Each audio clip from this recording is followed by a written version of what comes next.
he was walking us through actual experiments. He wasn't like a, sit and talk at you teacher. We Mhm. did activities and experiments. I remember the first time calculating gravity through like that. There's a regular experiment everyone does, right? And calculate Mhm. gravity. And that blew my mind as a Mm. high schooler. I was like, you telling me I can tell you when this is going to hit the ground? This is crazy.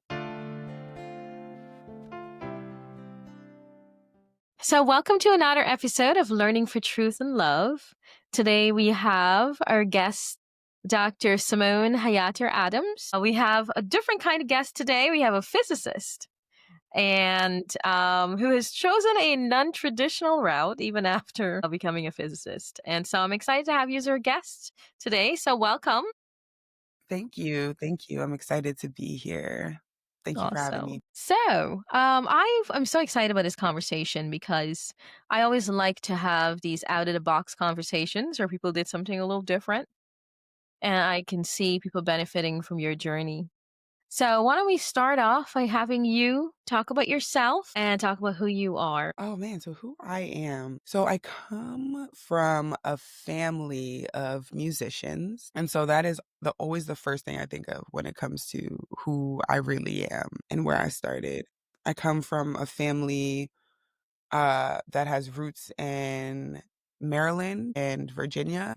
I come from two kind of rebels of their family. My parents were both teaching in a music school when they met and then started dating. And then my dad and my mother got married and then moved off across the country to California. And so they were the first people really in both of their families to do something like that. My father was in the Air Force Band, and then they moved back east and had me and my brother. And so that was really the foundation. I grew up in the Philadelphia area Hmm. outside of Philadelphia. So South Jersey I'm a Jersey girl, is where I grew up, but I very much identify with the Philadelphia area because I'm not a New York Jersey girl. It's very different. Hmm. And I feel so lucky to have grown up with this idea of I can do anything, Mm. um, and I can just build the life I want. And so growing up with the musician family, obviously I was fully into the music and the performance arts. I was doing dancing, singing, piano lessons. I was never really the best on the instruments, but I love to sing and I always have. Mm. And so singing was my instrument and I wanted to kind of take that. I still love performing all the time in different ways. So as a child, I really grew up loving the performing arts and really focusing there. Hmm. But also when I look back, I also really love science. Like when I think about in school what I actually liked, which classes Hmm. I liked, it was always the science class. Hmm. And I think even when I was even like second grade, I somehow learned about astrophysicists and was telling my mom that I was gonna be an astrophysicist way back then. Forgot all about that. My mom brought that up to me a while ago, and I was like, "Oh, wow. This has been a thing I've wanted to do for a long time." Wow. And I couldn't tell you where I found out what that word was at such a young age. I know that I've always been fascinated with the sky, and that's where my love for physics started. I had big windows in my room growing up. I used to lay in my bed and just see the sky out my window from my bed, and that Wow. was how I went to sleep every night. Nice. So who am I? I am kind of the product of all of this. Hmm. It has made me into this person who has just built my career around my passions for both the arts and sciences. Hmm. And I'm a trained physicist who has also been trained in education and honestly a bit of organizational development Hmm. and really interested in inspiring the next generation of Black kids to believe that they can build the identity, the life that they actually really want, even if that path is not clear or Yeah. it's not already out there for them. Wow. You know, I am so curious because so you went from really and truly loving or feeling like, oh, I love the astrophysicist, being wanting to be to physics, and you're involved with physics.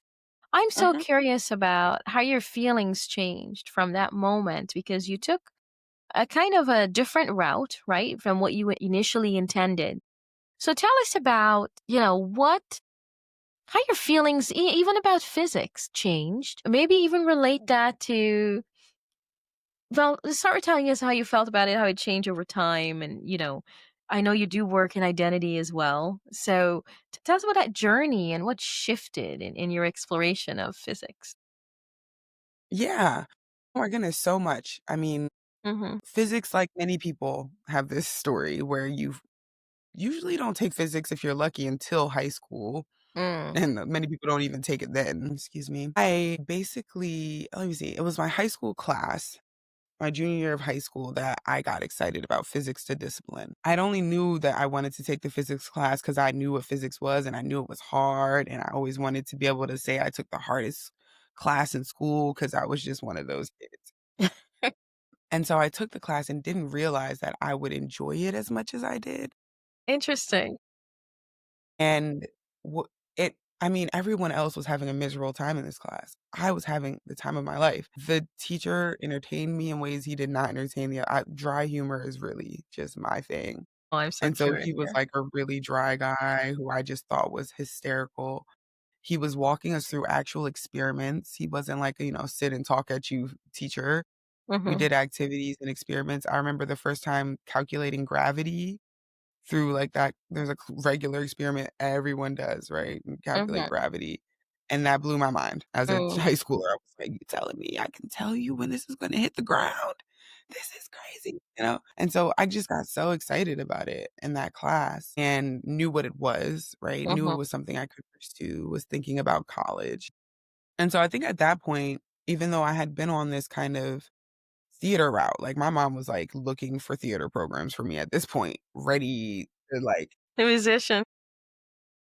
sign me off and send me out. And I came home one day and was like, "Mom, I think I wanna major in physics." And she was just like, "Okay." Like, and it's so funny when I think about this, it's such an opposite reaction than so many Right. other people.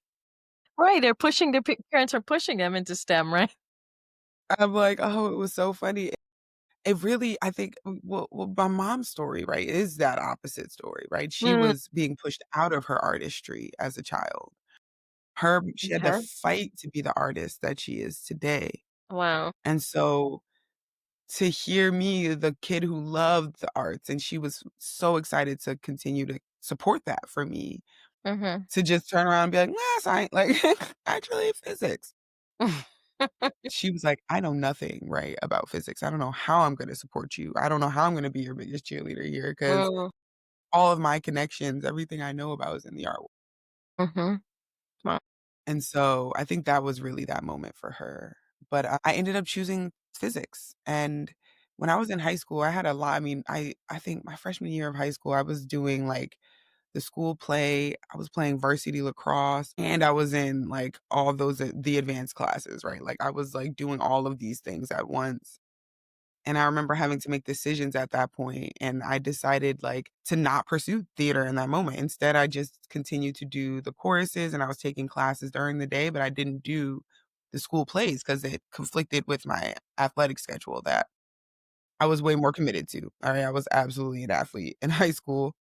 So by the time I was ready to go to college, I was choosing, am I going to the colleges that are recruiting me for the athletics? Am I going for the theater and the music that I've always loved? Am I going for the physics? Am I going for, whatever else? And I just remember being really overwhelmed by that decision. Um, because it really does feel so heavy as a high schooler, having to decide where you're going for the next 4 years. Mhm. But I ended up deciding to go for physics, and I decided to go to Hampton University. My mom really wanted me and my brother to go to HBCUs. Like, she Mhm. really was pushing us that direction. And I was iffy about it, but I'm just actually really grateful Mhm. that I did go that direction. And so I went to Hampton because they had a physics department that was just like supposedly kind of beefed up by a new director for the department. And maybe you even know him. His name is Donald, and I can't remember his last. I only had little overlap with him at Hampton, but I went there because of what he was doing in the department, and when I got there, he had already he left. He'd gone to another school, and that was really unfortunate. However, what he did was still, I think benefiting the department and honestly benefited me. I know there were, like, partnerships they had that I know I got scholarships through those partnerships and, like, collaborations and things, and so I ended up going into a physics department that even though at the time, like, it is not was not the most resourced and equipped, really knew how to support the students because they cared and they had women in the office who cared about the Mhm. students, even if Wow. the Yeah. professors didn't. Mhm. And those women, I mean, Jan Mangana, Monique Howard, Yeah. those women meant the world to my experience. They're the ones who connected me to, the STEM Bridge program, Mhm. through I think it was, Langley Mhm. era NASA Langley. They had this, I don't even think this bridge program exists anymore, but they had this, bridge program for the area, and it Mhm. connected students to NASA Langley, and that was one of my first research experiences was getting a scholarship to just learn about what research is. Yeah. That changed my trajectory completely because I didn't know that research was a field. I didn't know what that was even. I don't even think Mhm. I realized that that was a part of what being a professor was. Right. And I didn't even know what I was signing up for. What they told me was, "Simone, you're getting $1,000 a year. You wanna apply for this scholarship?" And I was like, "Yeah, absolutely." So I went on this path. I started learning about research freshman year. I mean, my freshman year, because of this program, I was doing research already. Like, I went to talk to a professor because they told us to go talk to professors, and that professor Mhm. hired me. And so I have been doing research since that time, and I learned a lot. I did research. He had me working on a satellite algorithm. Mhm. Um, Truly did not like that, learned I was not a coder. Oh, and then I went on to do the work in the summertime for this Mhm. internship at NASA, Mhm. and that was related to this bridge program I was in at school, but it was a separate summer thing, so I was, Mhm. like, able to kind of go actually work on site. And so I did that twice, 2 rounds of it, and so the first time I was doing this, like, civic engineering project that was so weird. I still to this day am like, "Somebody is out here doing that," which was literally just designing a tree windbreak. Have you heard of a tree windbreak? What is that? I did not either. Literally, and this is like must be a rural thing, right? I'm a city girl. So, but designs in towns rurally, when you have a farm, oftentimes people will like plant trees in a line. If you've seen like the tree line. Yeah, and Like that is literally actually a tree windbreak. a 'Cause bridge tree windbreak, right. I kind of Yes. pictured it as something mechanical, you know? Yeah. Okay. I was like, "Oh, you mean just literally intentionally planting trees, okay." And this guy at NASA was really convinced that NASA should do this to support from Mhm. hurricane winds and things like this, and Mhm. so I was basically creating a report Yeah. to argue that and did all this research on what that was, so Mm. it was very interesting. Wow. And what I ended up finishing my undergraduate thesis on was actually laser spectroscopy, which was the most exciting research I think I did as an undergrad, other than my Wow. education research, That is where I pretty was cool. literally able to test crystals that our lab was making. Like, I actually got to make a few of the ones I used, but I wasn't focusing on the crystal building, like creating. I was mostly Mhm. focusing on the spectroscopy and like testing them. Mhm. And so I just learned how to do a laser setup. I learned how to take those measurements, how to Wow. fight with a spectro how to fight with all of the equipment. I burnt a lot of holes in a lot of shirts and was able to get a publication out of that work. Nice. Went on, and yeah, and I didn't even understand how much that was, like, important. I mean, I don't think it actually came out till I was in grad school, but I was just Mhm. like, "Whoa, I didn't even realize I would be on this paper." So, yeah, it was kind of that was my route to what I feel like me being the most traditional scientist I had ever been, right? Like, that was it. I was doing the thing. Even though I was an undergrad, I was Mhm. having such an authentic experience. And so my final year or my final summer in undergrad, I went back to that. I went back. Mhm. Langley, and I was working with an education researcher. Her name is Mhm. Margaret Pippin, amazing mentor to me. Mhm. Love her. Awesome. I'm still to this day is doing great work. Mhm. She's a scientist and does basically atmospheric science research, but mostly what she was doing when I was there was kind of a professional development kind of program for middle school teachers. The idea was to get teachers to use NASA's data that they collect Mhm. every day in classes. Mhm. And they're doing that through walking them through their own authentic research. So the idea is, oh, having teachers do research, Mhm. and they were bringing in their students to do it. But, I forget the name. I can't even believe I can't remember what the name of the program is anymore. I have one of those really long, acronyms. But the idea was giving teachers authentic research experience. And I just worked on that project as, like, the intern and support for the projects. I was doing a lot of that technical background stuff, so I was, like, literally showing teachers how to download the data, how to clean the data, but I also got to do a bunch of other stuff, like, her team also put off weather balloons every day at Nice. NASA, so I got Yeah. to, like, go help with that, Nice. and it was just kind of a thing that I was like, "Wow, someone's doing this." So it was the time at NASA really was so cool. I enjoyed my time there. It really was one of those moments that made me really feel like I was a scientist and I was doing this work. But the thing that I wasn't doing was the artistic expression. And I missed Mm. so much of that. And in my Wow. senior year, I remember when I made the decision to not get my math minor and instead just take theater classes. And that's what I Came did. back full swing, huh? My senior year at Hampton, I was doing research at NASA, working at Bath& and Body Works, and taking theater class Wow. Look at that. and ap You came right and back. applying for grad school.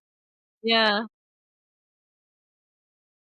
So, So yeah, I wow. did all that, and that's what got me into my grad program, which it was just the start of how all this opened up. Wow. Now, before you tell me how that all opened up, because I'm so curious to see how you were able to mesh the two and where the two Mhm. intersected. It's amazing listening to your story. It's almost like watching all the research I did have done Mhm. come alive, right? Especially when you talk about the research about being in that environment, in an environment, a setting, right? HBCUs are created, specifically to give us that opportunity. And so it's reminding me of the research on mentorship, right? Where certain things become more or less important depending on your environment. So whatever, your professors didn't do for you because you were in that environment, that supportive environment with these other women, right, who were like you and cared about you, certain things didn't matter. And we see that. I say that because a lot of times we're looking to recruit students or put students, and then you get in that environment, and then it's it's not the best place. Just because you get in, it doesn't necessarily mean it's a place to nurture your growth in very positive ways, right? There's just so much more, you know. And so, my gosh, you said so many things here. And so I'm so curious now. It's interesting though to see how our experiences, our family setting, sometimes it's hard to escape that, right? Mhm. It's hard Uh-huh, to escape uh-huh, that. mhm. I was interested in science too. And then my mom, who was an English teacher and poet and things like that, and there I go. I went back, never thought I would major in English, you know? And you can't, it's hard to escape those roots. It's hard to escape your upbringing no matter what, right? And so I'm so curious you know, because I was able to mesh those 2, so how you were able to mesh those 2, especially thinking theater and physics so tell us about, that, how you're able to mesh those 2 and what it's led you to. Yeah. Yeah, honestly, and it's so funny because I was into theater, but I honestly love theater because it allowed me to do all of the types of performance art, right? In Mm, theater, you act, you sing, you dance, right? You mm, get to do them all on the stage, and I actually genuinely love doing all of them. And so it's been funny because have bounced around amongst all of them in different ways, even today. Like, I was just at a dance class last night. Yeah. Now, And now, so now, what does doing all mean to you? I'm just curious. what it really was doing was reminding me of my love for the arts. There's something about the arts that really connect me to who I am, Mhm. and it's really all of them. I realize that I gravitate toward performance arts, but any artistic expression, even crafting, painting, those kinds of things Mhm. really help me ground myself in who I Mhm. am. And that is a piece of me that's really important and that I need. What? And that is what I think hilariously I learned through my Mhm. graduate research. Uh, And so how I ended up putting all this together is identity. That's what took me toward identity, really. mhm. Yeah. So when I was applying to grad school, I was looking at physics education research programs. Mhm. Most of those are in physics departments, right, Mhm. at universities. Mhm. You go through those programs as a traditional physics student. You take your traditional first year, traditional second year, do the comps, Mhm. and then you do your education research. It's just Okay. like another subdiscipline, basically, is how these programs are set up. Mm.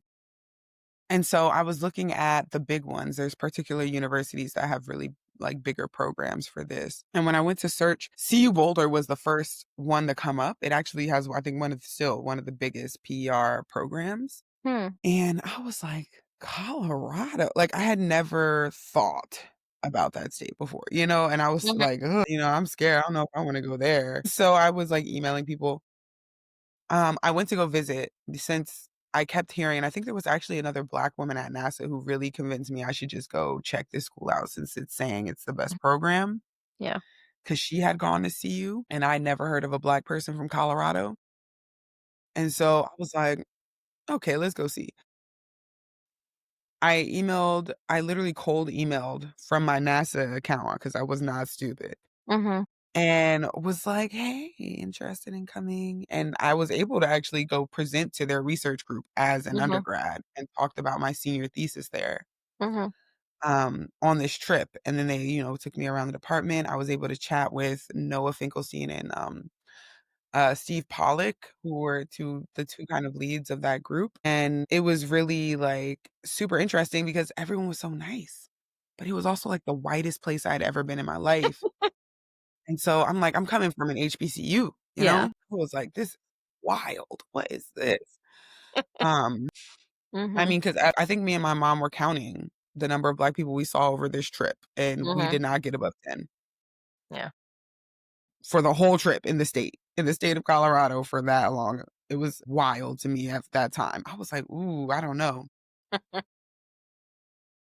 And so I did end up going there because what they told me about was another program. So the School of Engineering at CU Boulder is huge and they have all these institutes. Mhm. And one of the institutes they have is called Atlas, the Alliance for Technology, Learning, and Society. Mhm. And in Atlas, they were doing a lot of really cool, innovative stuff. Mhm. It was basically supposed to be like the innovative institute, the one that, like, people are coming to do the new tech stuff, and I think the Alliance for Learning and Society piece is where that education focus comes in Mhm. to what they do at Atlas. And so when I applied, I basically said, "I'm interested in, uh, you know, understanding more about physics education, Mhm. but I'm also a performance artist, and I wanna figure out how to put these things together. Here are some of my ideas." And I listed out ideas that honestly but I just proposed the idea to this kind of build your own PhD program that Atlas has. Mm. And so I applied there, I applied to the traditional physics department, and I applied to multiple other traditional physics education research programs. And I got into 2. I got Mhm. into one traditional one 'cause those are the hardest. That's when I learned about all the classes they require that Hampton did not did not offer, Mhm. and how that was really actually a barrier to me getting into my PhD programs, but not for me because I had so much research experience, and so Mhm. that is what I truly try to tell people is, like, Mm. these barriers are there's ways through them. There's holes in them. There's gaps Right. on the bottom. You Yeah. can squeeze your way through those. Absolutely. And grew up with a mother who knew this and navigated her world like this as a Black Mm, woman, and so I was really equipped to go outside of the lines, right? So I was talking to people directly, getting more insider understanding of what made sense, and I ended up choosing between Florida International and this program at CU Boulder. And I mm, think that was the defining decision, was if I'm gonna continue on the traditional physics path, I would have taken all the grad classes, basically gotten the master's in physics before I would have started my education research and learned more about. But honey, I was burnt out mm, after my undergraduate experience, and I was like, "I do not wanna go back into a physics class that is gonna drain me." mm, I want like, I was losing my love for physics, I think, mm. after getting my undergraduate degree. Okay. And it's about how physics is taught. It's about the ways that we teach and train people to be physicists, because it's not a training, it's like a filtering, right? It's not there to inspire, it's there Yeah. to beat you down and see if you can still make it through. And so I was so exhausted, and I often think about those moments where I feel so drained and exhausted, or I felt so drained and exhausted because, at one point I was that star student for this physics Mm, department, right? Like I was the one who I had the highest GPA in the department, and I was getting all the opportunities, and I was doing that star student thing, right? mhm, okay. By the time I was done, I had no love for it, you know? So it's like, what is this program for? It can't be to inspire, because I am uninspired. And burning yourselves out. I'm so curious as to what it was that burned you out. Was it being the Mm, star student, giving yourself too much to do? Was it, our competitive nature? I'm just so curious hmm, because that's something good that's question. people are talking about a lot. Go ahead. So the burnout feeling is something that I'm starting to realize is maybe a condition of adulthood, so I'll say that now in retrospect. But Yeah. I think, a big part of what really uninspired me was, like I said, I really think it was the classes. Like, I Mm, really do. Even when as my upper division classes, I struggled through, and I had at least 1 or 2 teachers who I do think were, like, really intentional. mhm, All of them I do actually believe cared, but, like, I not everyone is meant to be a teacher, right? Not everyone is good at teaching. mhm. Not Yeah. everyone is good at trying to communicate information in a way that's exciting and Right. engaging. And so it really became like these classes that felt more like a hurdle that I could never get over, even though I was fully equipped to get over this hurdle, right? But like it could only work with, what was there. And so I know now that really I think my struggle with those classes is I would think a couple of my senior classes, there was one where I was the only student in it, right? Only student in the class, Mhm. one professor, and this man had me in a tiny little conference room, and he was on a whiteboard just writing and talking to the whiteboard. And I'm the only student in the Right. class. Oh my gosh, when you said that initially, I was picturing somebody did that. Somebody did that not too long ago. He having his whole lecture and didn't look back to see the response. At all. Just Oh, talking to yourself on the board. And I remember just sitting in that little conference room, like, and in the classes I flourished in, it was classes where I felt confident enough to tell the professor, "Hey, stop. I don't know what you're doing. yeah. We're gonna have to come back here. What are you doing?" I used to do that for classes of students. Like, I started Mhm. off like that freshman year, and by senior year, Yeah. I was so drained. I was Mhm. just sitting there in that conference room with that Like, what are you teacher. doing? Yeah. And so I really do think that that is a big part of what drained me, and I think it's Mhm. a problem everywhere, like, it's in almost every physics department, it's not It is. just Hampton, right? Right. It's in most STEM departments, I'd even argue to Absolutely. say.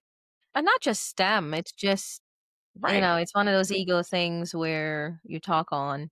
And what's interesting is doing the opposite can also have a disconcerting effect as well, right? Because Mhm, especially when mhm. students aren't used to you checking in, like, Yeah, I wanna Right. make sure you understand, you're drawing them out. You know, sometimes they wanna sit there passively, right? Receiving information and, thinking you've learned it when you haven't, and when you do that check-in, it's disconcerting because, you're putting them a little bit on the spot as well, Exactly. does Calling this them mean out for what anything they to don't you? know. Right. And so sometimes that engagement also can be disconcerting for those who prefer to kind of stay asleep, as per se, right? Yeah, and also our school systems are what? Training them to think that that is what learning is, right? Like, if all you've ever done in school is sit and receive information, Mm-hmm. that's what you expect, you know? So it is, yeah, it is a very I think I got drained by the education piece, and that's part of what inspired me to go into the education field. Mm. Okay. Is, hey, physics is actually why can't my idea, why can't people teach like my high school teacher who actually inspired me, Mm-hmm. right? And he wasn't even inspiring the whole class once again, like, all of my friends who I have at least 3 friends today who were in that class with me, Uh-huh. who are one is an engineer, but he also Uh-huh. hated that class. The other one dropped the class, Yeah. like, he didn't reach everyone, you can't reach Yeah. everyone. No, you're not But gonna reach everyone. yeah. But he, he cared, and I think there were definitely teachers, like, I remember crying to a professor at Hampton, my quantum professor, because I Mm-hmm. was just struggling so bad, and I remember him because he was so kind and Mm-hmm. understanding, even though he was not a gr He was what? he was not a great Oh, teacher, not a right? great Like, I was struggling in his class because I did not understand, right? Yeah. And I would go to his office hours, but he was like, "You are no, you are going to get into a program." Like, I was like, "I'm not gonna get into grad school. I can't even understand this quantum homework." And he's like, "No, no, no." He had to, like, literally talk me off, talk me down, Mm-hmm. and just say, "Listen, like, you have the ability to do this," and, like, remind me that Wow. I was capable in a moment where I forgot. And so there were people who really cared on my path. Even still, I feel like so much was put into me as a student for me to still end up in these places where I feel so exhausted and uninspired. Mm. It really was like, yeah, it was shocking to see how I mean, I'll maybe go fast forward to my first physics grad class. Mm-hmm. Because when I came into CU Boulder, say more about this program, I was able to actually build my curriculum Mm-hmm. with my advisor, of course, and my advisor was in the physics department. And so we put physics classes on my schedule for my first semester, and we decided what other classes made sense. I was able to design it, so I was able to start learning about education research before my peers in the PER program Mm. who had to go through all the, like, physics intro classes before they even got to that. And so I immediately started learning about, like, research methods in education Mm-hmm. and other topics. I think eventually I started taking ethnic studies classes as well. So I was able to create a curriculum that not only had like some of the physics stuff, but some of the education research content and performance art. Like, I was able to take dance classes as well Nice. in my graduate program. Yeah, it was fantastic. And I became an honorary member of the dance department at CU for a little while there. But I had multiple homes on campus. And I think that was Yeah. critical to my success at CU Boulder, not just for my education, but for my mental health. And so I was not stuck in the Mm. physics department, right? Nice. And so first, I remember my first class, I took math methods. Okay, because once again, I didn't take linear algebra at Hampton. That was the class I decided not to wait for and instead take theater. Mm-hmm. And so I get to this math methods class and they assume you've taken linear algebra. Mm. And so I'm in there trying to learn that and figure out what's going on in this class. And it was maybe my lowest point as a physicist. Like, I don't think there's any other time in my life that I felt less like a physicist than in this one grad class. And it was just math methods. It wasn't even the physics. Yeah.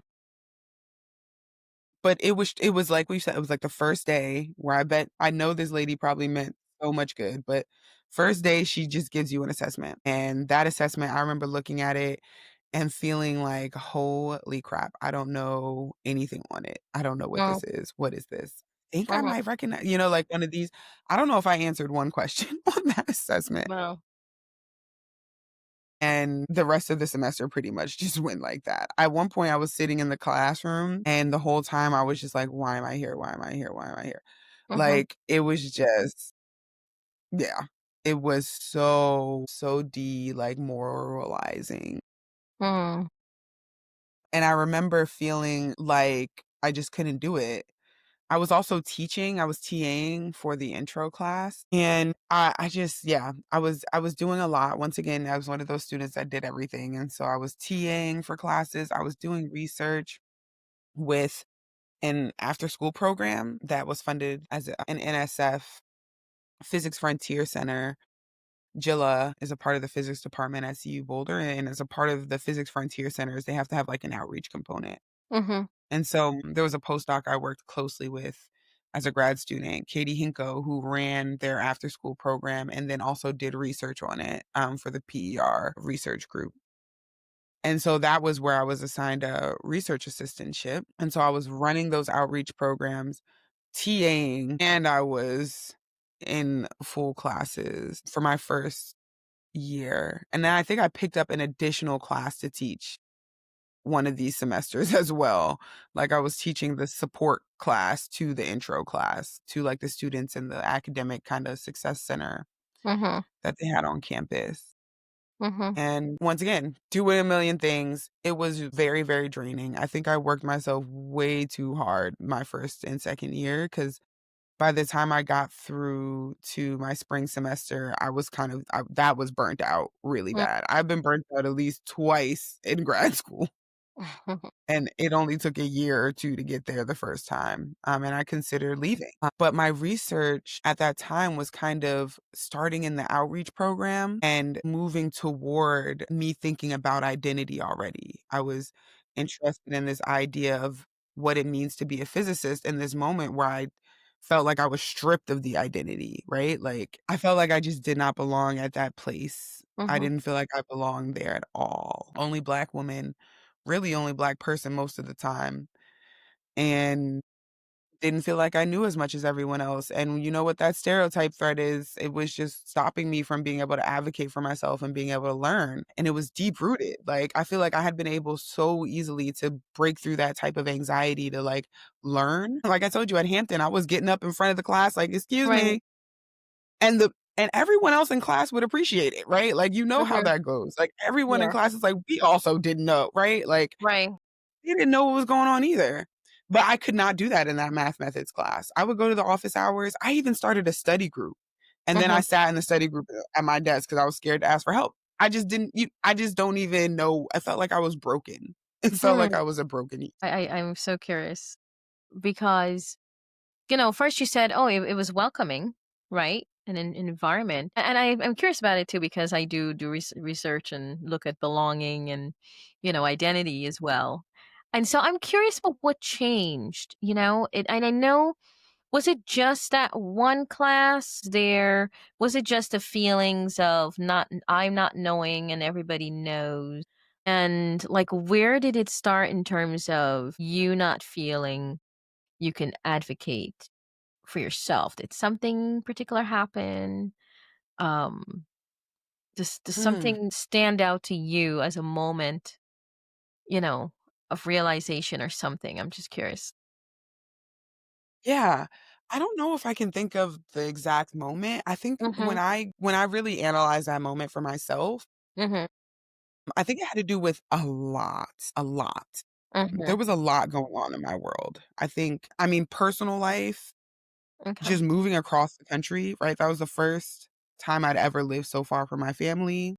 I didn't know anyone, went to Colorado and was, like, crying on the way to my home just because the emotion of feeling like I am just so alone and in this very strange and empty place in the middle of nowhere, right? Like, that's really what it felt like to me the first few months, and then I ended up having a medical issue. I ended up being in the hospital that first summer. Then I came in to start my graduate degree program, and that was in 2014. If you remember what the world was like in 2014, but that was the beginning of that Black Lives Matter movement. That was the Mike Brown Mm. shooting era. Trayvon Martin era of Black Lives Matter movement, and I'm in the whitest place I've ever been in my life. Mhm.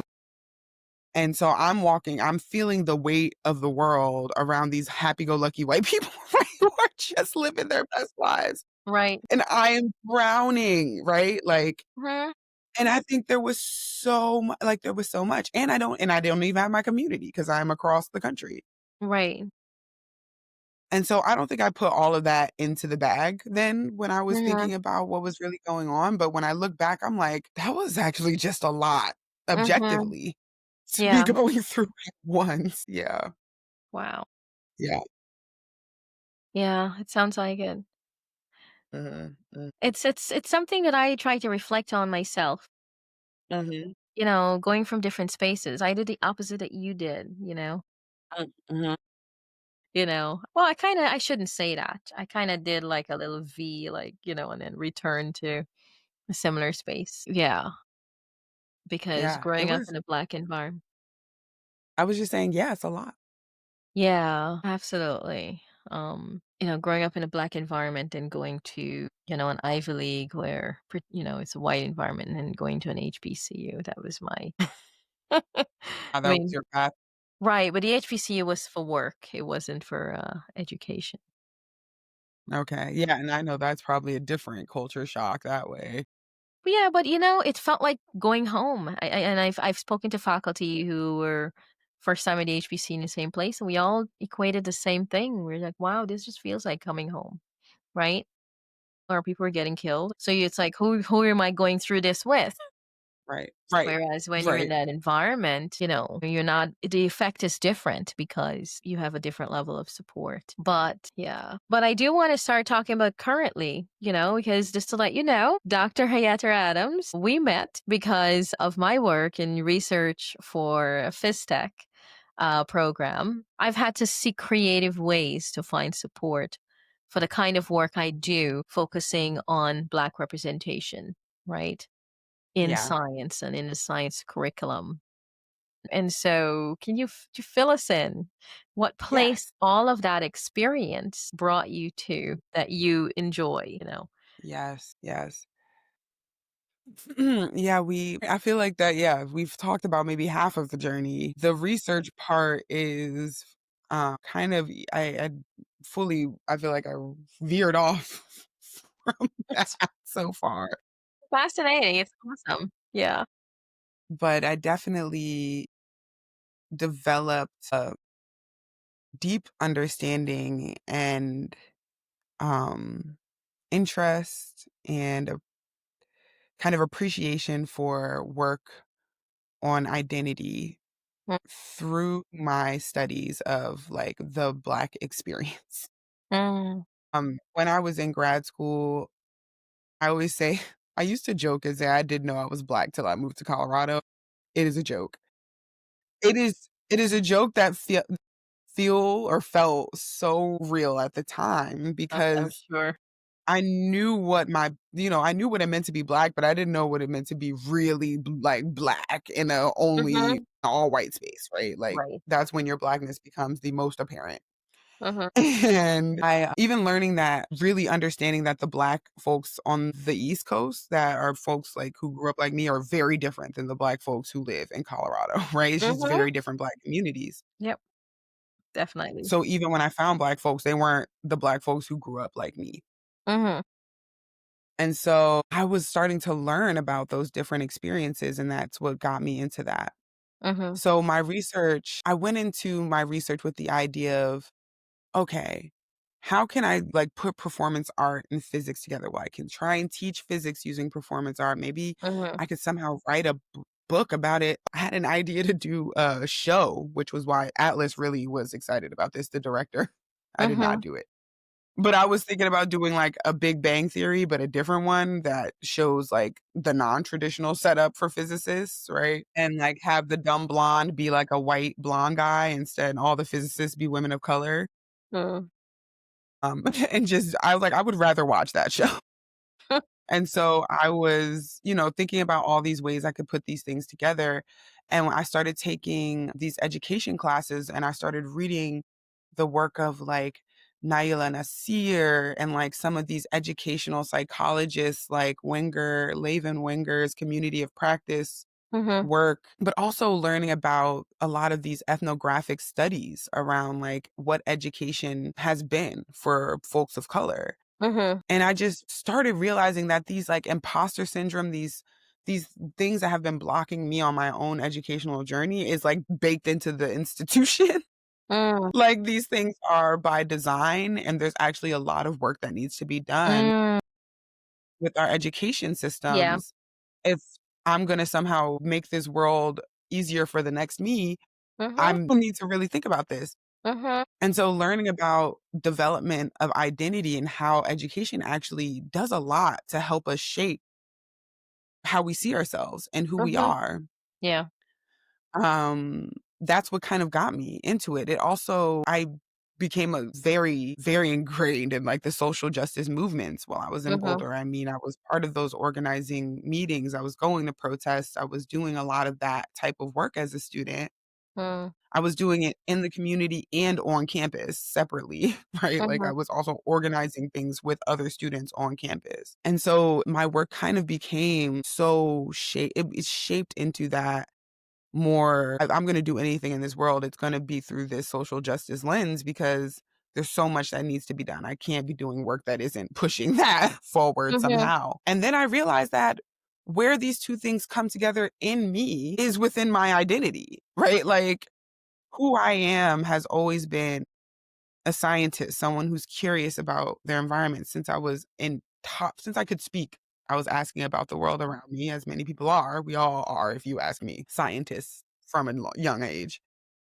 But I've always been that. I've always been someone interested in art, being a performer and an artist. I was literally producing shows as a child for my family cookouts, right? I am still that person today. This is integral to who I am and how I see myself. Mhm. And so I was like, I wonder if I'm the only person. I'm like, it's got to be other Black physicists who have this type of like connection, identity connection to performance art. And I was just so interested in asking other Black physicists about their experience and how they identify as a Mhm. physicist, almost as therapy for me.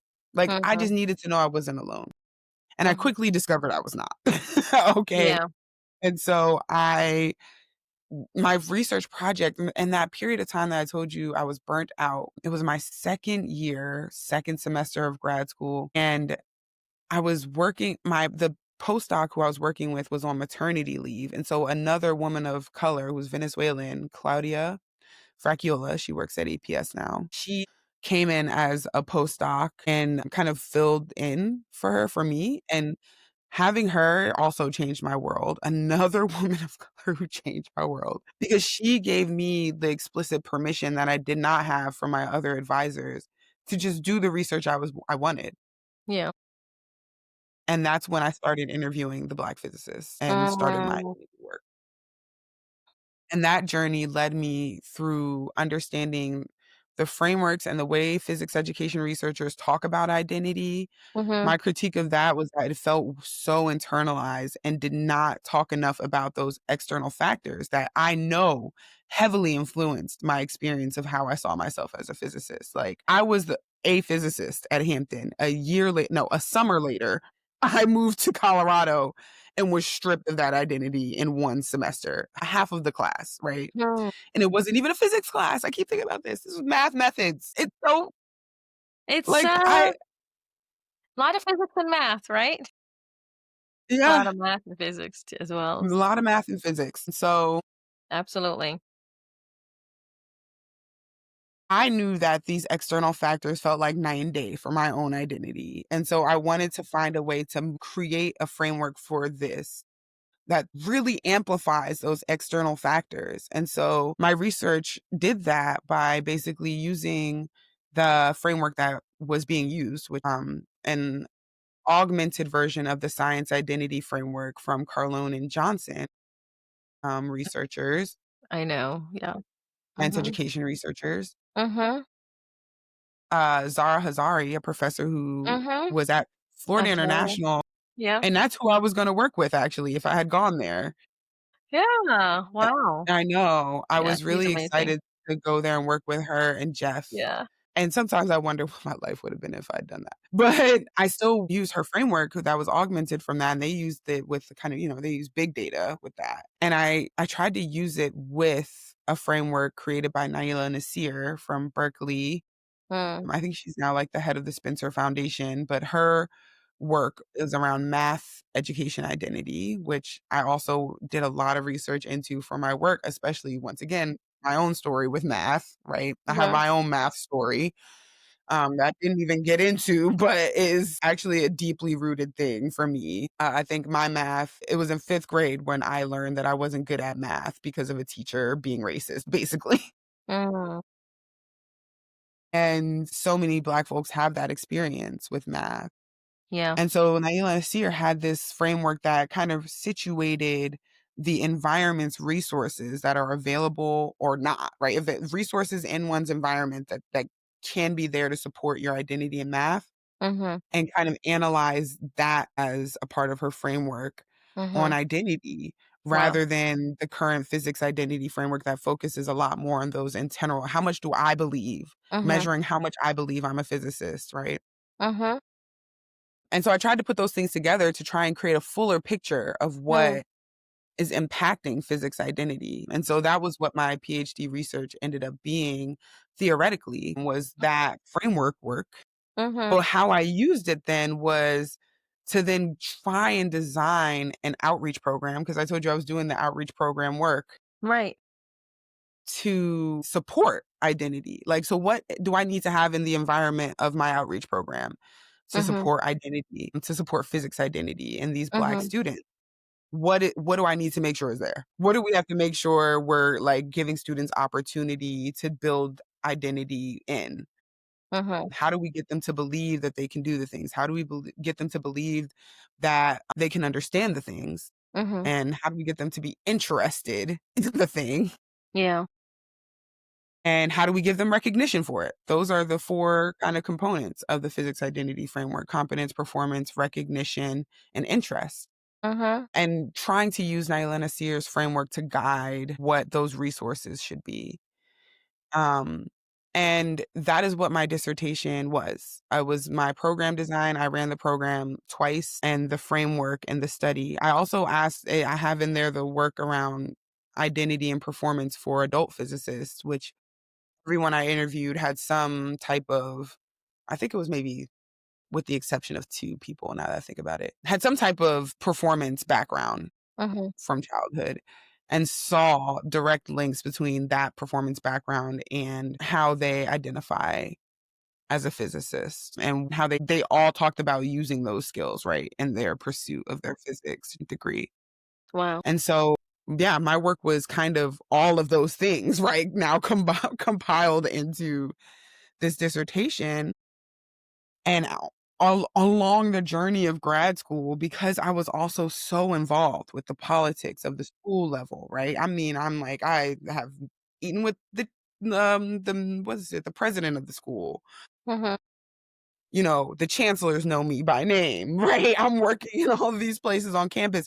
At least 4 departments know me personally because I've been in classes in all of these places, right? Like, I had access to, like, student lounges in, like, 3 different buildings just because I was considered a student in those schools, and so I was very much known and, like, spread out, right? I had a lot of homes on campus, but it was because I was doing so much, yeah. and so I remember being so disillusioned by just what I saw, Mm, how CU was treating people, how the organizations were doing. I was annoyed with how the departments were treating grad students. I was part of, like, protests for grad student mhm, stipends raising and things like this. mhm, And so I was just kind of in that fired up stage of my life with, like, being mad at the system. Like, like, I'm just, like, learning that everything's messed up. And I feel yeah. like this is just an arc, right, of adulthood. You learn that everything is kinda wild out here and being run kinda wild, and you get mad. You're like, "What is wrong with these people?" So, like, I just feel like I was in that phase of my life, and I just really was over the university. I was like, "I need to get out of here. I cannot go back into a system that's gonna exploit me like this. I can't."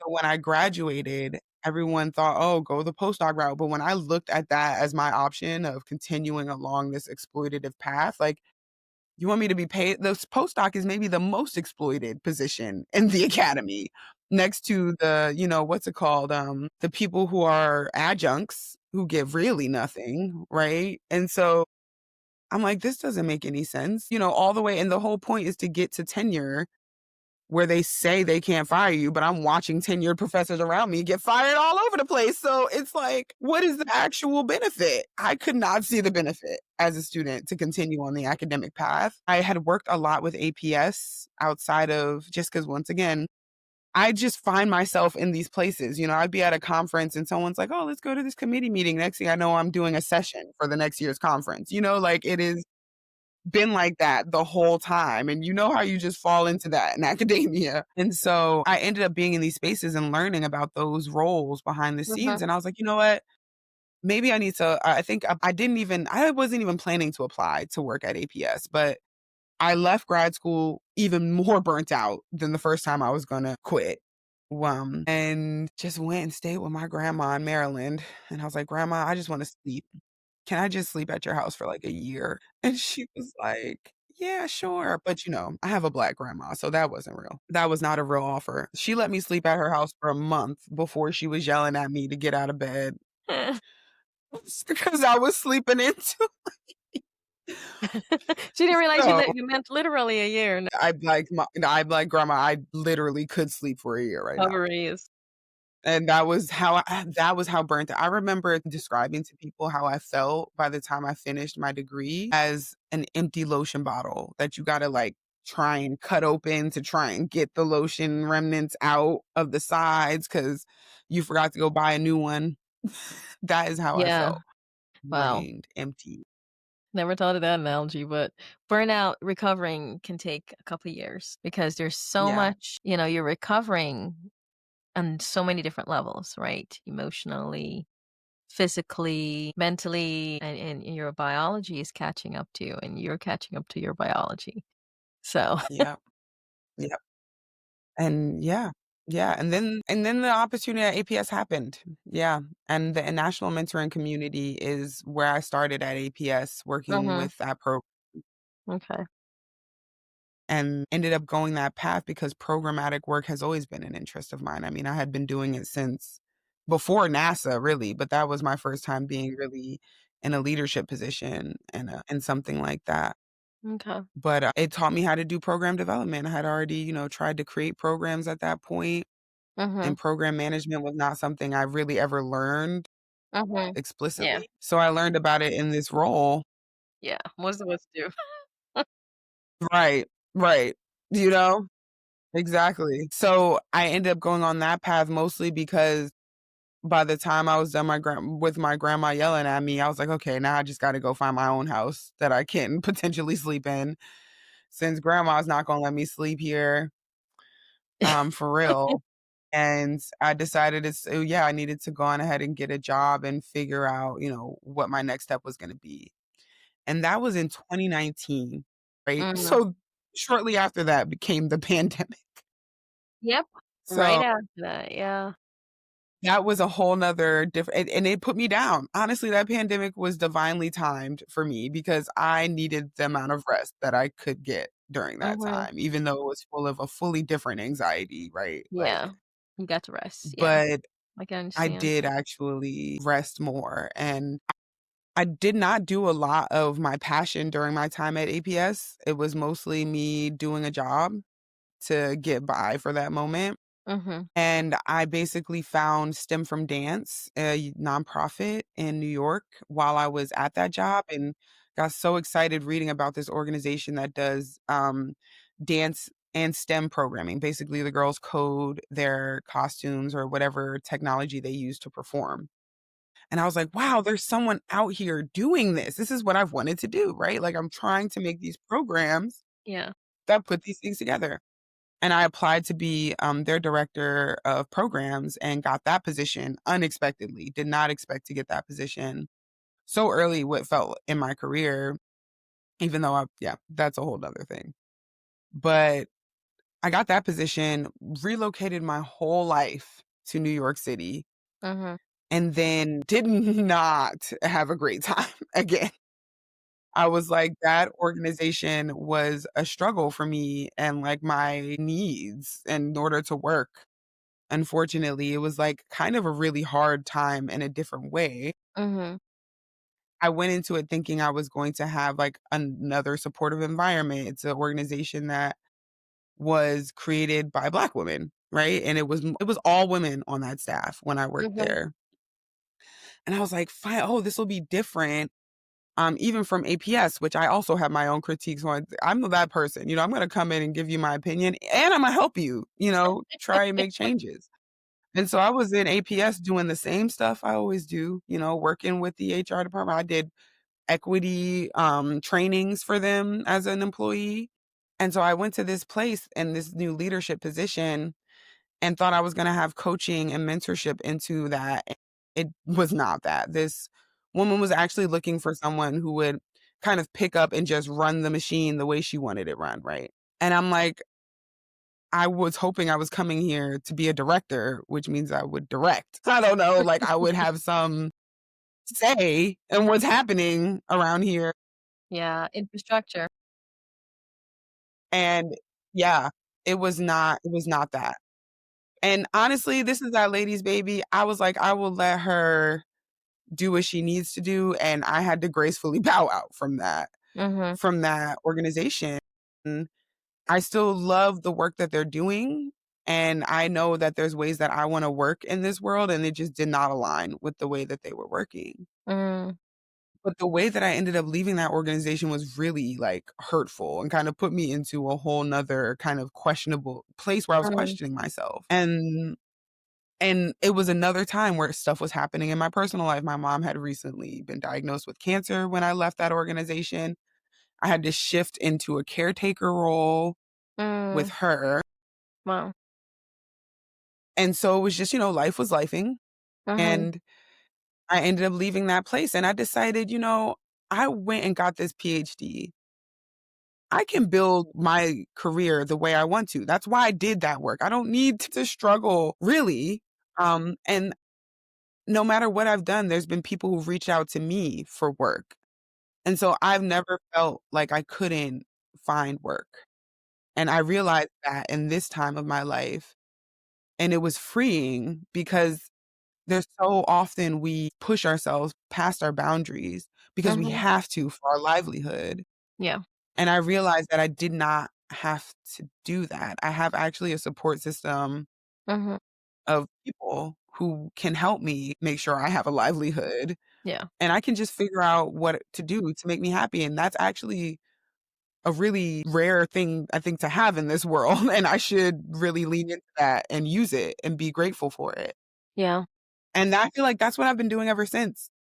And so Mhm. I think there was like, how and why am I in this place of I feel like I've been, like, almost floating, trying to really decide which direction to take all of my ideas and my things I wanna create in this world, and the stuff that I started and kind of dropped or started and put in a little box and wanna pick it back up. I've been really just trying to focus on my well-being post being a caretaker because my mother, Mhm. thank goodness, is in remission and Mm. back to kind of doing things on her own, and I don't feel that pressure there like I did in the last few years, but I also didn't take care of myself that well for that time, and Yeah. so I'm trying to kinda get myself back grounded and settled into living for me, Mhm. and what I wanna do again, because that was just not my reality for, like, a year. Wow. And yeah, and so when I think about what I'm doing now, it's contracts, right? AP and their programs people in their programs have reached out to me for a lot of work, Mhm. because I was doing a lot of good work there. Mhm. I was doing a lot of good I can work see there, that. and Absolutely.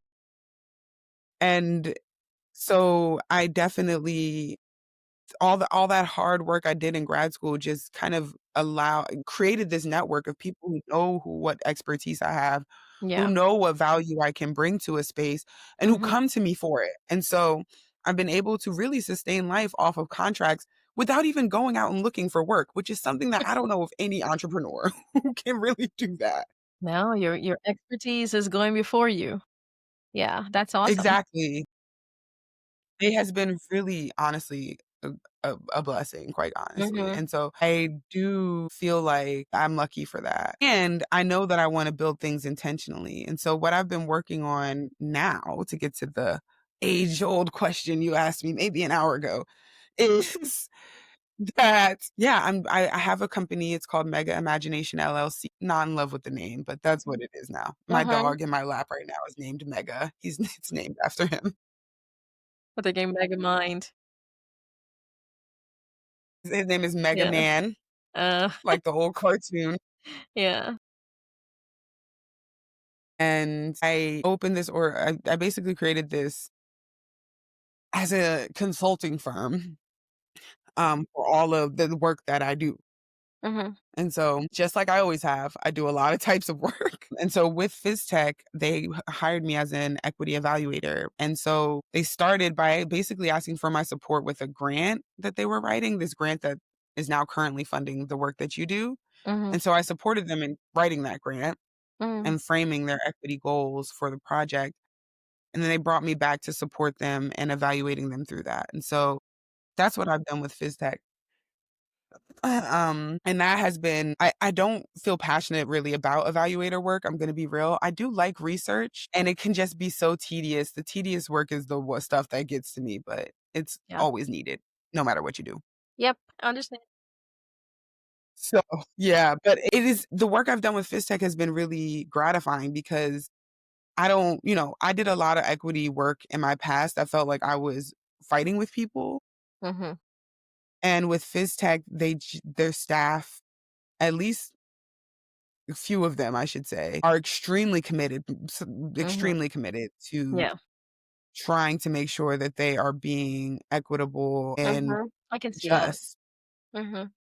Which I do appreciate. It's very rare and very difficult to find, to be honest. Exactly, exactly, and that So is why I'm working with them, well, quite that's honestly, why because I I'm said no. working there too. That's why I'm Yeah. working in this project, I should say. Yeah.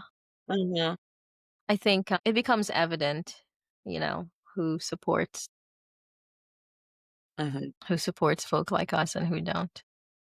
Yeah, Yeah. it does. It does become really evident, and Mhm. yeah. So I also knew the staff member who reached out to me personally from when I worked at APS. Mhm.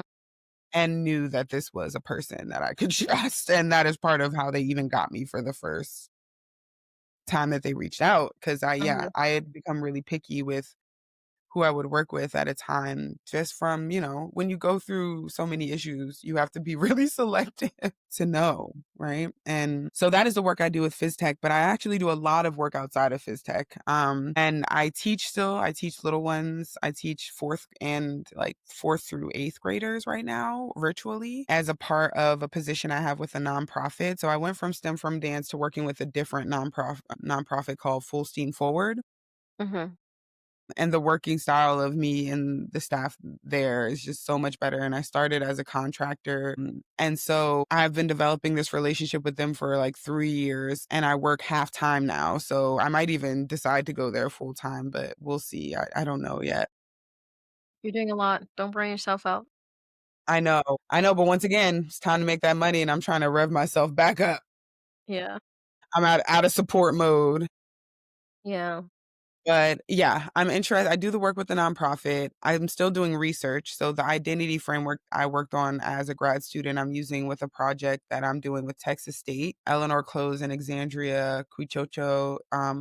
My colleagues and we've been writing papers about like their data set of students from Texas State, just examining what is impacting the identity development for multiply marginalized women. And so they're specifically looking at women who might be at multiple intersections. So if they're white women, they're maybe queer, they're folks of color.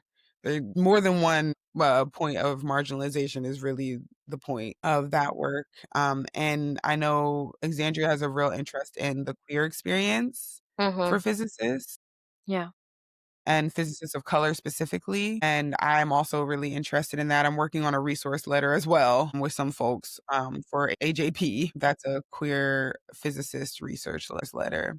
And so, yeah, I think the research part of me is always going to be there as well. And so I basically have been trying to figure out the way that I can do the work that maybe I would have done as a professor, but Mhm. not within a specific university, and that doesn't mean that I won't work at a university. I still actually am interested. Hampton, I think, would be really happy for me to come back, Mhm. and work for them, and I would if I didn't have to be local. I just do not wanna move down there. Yeah. But I think that going into a university and teaching at a university is still in my future. Mhm. I just wanna figure out the way to do it that makes the most sense for me. Yeah, by the time you're ready, you're just gonna end up being overqualified for, you would have And passed honestly, the if I had tenure to come stage for in professorship. What? yeah, maybe I just get, the gratis position or whatever it may be. I don't even need the pay. I'm like, I've been Well, considering don't just say going. that. Don't say that. Everybody will soup you up, and they'll people are usually happy and excited to not have to pay you anything, so don't say Yeah, it. you're right. I'll take that. You could delete You don't that. wanna say that at all, you know? And then that's what ends up happening, if people know you love that. It's I and know. especially folks like us, it's very easy to end up in that position, Yeah, yeah, because you do the work, money talks. But every time. let's hope that, we can get back to a stage where we as a society and as a country can appreciate, our knowledge generating and knowledge producing nature of our culture. Yeah. I don't think we realize that that's where the innovation lies in all the errors and all the mistakes. So when you were talking about what you were doing there, Texas sales was it? Because unfortunately, the way we think about research and knowledge we don't understand is oftentimes not to necessarily be open about it, but to dismiss it. And so, it's important work. It's important work. I didn't tell you I downloaded your papers, and Oh, I do. I have a bunch of your papers. Like, oh, wait a second, because of the instrument I initially I had created an instrument looking at self-efficacy indicators, and mostly because I felt like all the instruments out there is, I wanted to focus on HBCU setting and mhm, mhm. understanding the role of community and family Mm. and so there's a physics component and an engineering in addition to all the others that the late I don't know if you know her, the late Dr. Michaela Mu, who used to be at Howard. I recognize Yeah, that name, yes. I still have not gotten to looking at that data, but she was really instrumental in helping me as a professor to collect that data. Fine. And she shared it out with her students and um really was good at helping me to get a high number. So I'm so curious about your work, the arts, which is coincidentally, I do have the blog should be out today. Which was like, wait a second, this is so coincidental. I have a blog coming out that I submitted to a society for comparative and integrative biology about Oh. loving the arts. Oh, And yes. it's actually called I title it Love Leads Me Back to the Arts. Mhm. I love Yeah. that. So My god. she said it'll be back out Tuesday, but I'll see if it's out today or next week, but hopefully we'll see. Yeah, I would love to see that. I would love to see that. I think the way basically my idea of creating basically a full intro sequence, physics sequence Mhm. that incorporates performance arts into the Mm. physics content. Yeah. And so I'm working with Timia Williams, a student and just a long-term colleague of mine. Like we've been working together since she was an undergrad and I was at CU Boulder. Mhm. Are kind of doing this on the side. She's in another master's program. She does for like drama-based pedagogy specifically, but she taught physics in a high school before that, right? So she's just another kindred spirit of someone who loves the arts and then studied physics. And so we found each other at CU Boulder because she was an intern, one summer program they had out there. And they were like, "You're a person who likes physics and theater. You should go work with this too." Of course, they knew I was the only person they knew who was doing something like that. Yeah. And so she is on papers that were published and used in my dissertation. Like, she helped me with the analysis of the interviews with the physicist about, like, what performance art background they've had. Mm-hmm. But me and her Wow. are now working on this, and we've presented, like, a lesson at a conference this year that used, like, dance and movement to learn about mapping vectors. Yeah. Wow. And Nice. so, yeah, Yeah. that is where I spark. Like, I love the idea of just trying to find very exciting ways to, like, represent physics concepts Mm-hmm. that connect. Sorry, that is my dog barking at another dog. That yeah. So I'm passionate about really being creative about how to represent physics using the performance arts, because yeah, I think that's where magic can happen with Black folks, and that's maybe where they can start seeing themselves in physics the way I have seen myself in physics. And if I'm not mistaken, there's another professor I know about who is doing something similar, except that he's in dance and I think he's either doing physics, the physics of dance, or I don't think it was the anatomy physiology, but it could be one of either. And so, Oh, yeah, I'd love to yeah, learn who that is, I'll make have sure I to know them share that. already. You probably do. I hope. Or actually, I hope I don't, because I want more people to be doing it. Absolutely. But wow. Well, this has been great. I just think I know we can go on and on. We'll have to do this again another time because I can continue this conversation. Everything you said. I actually, I did a separate episode on math. Everything you said was really important, and this journey is important. And this is why I do this podcast because our journey is very unique, and oftentimes it's different. Even during the pandemic, things that happened to, Black folks personally. I was able to even observe, right, what was happening to white folks or, friends or family or Black folk versus Black folks or friends and family. And, the struggles were real. The struggles are there and the struggles are different, especially since the resources are there. The level of stress is different and for different reasons. Sometimes not the reason people suspect. But what I have found also is our journey through this process, entering STEM, choosing non-traditional versus, is very different. And there are reasons for these choices. And I think that not only do people need to understand, but we also need to understand because there's so much unpacking there, especially when you talked about imposter syndrome. I've seen firsthand that you're right. Some of it is intentional, right? And some of it is not. And some of it is where people are unaware of how it causes. And so these are the things I love having these conversations. And I think these are things that are important to know. Mhm, mhm. Yeah, I agree. Thank you. Thank you so Agree. much. Yeah, thank you for having me. Absolutely. Um, any last minute things you want to leave the audience with before we leave? Yes. Yes, I will say you have the power to become who you dream to be. And that is just my mantra for the world. We also have the power to build the world we wanna see, and I hope you're out there doing that because I know I'm trying. Awesome. Well, it's very inspiring and very, very great advice. Thank you so much, Dr. Hyater-Adams, for joining us today.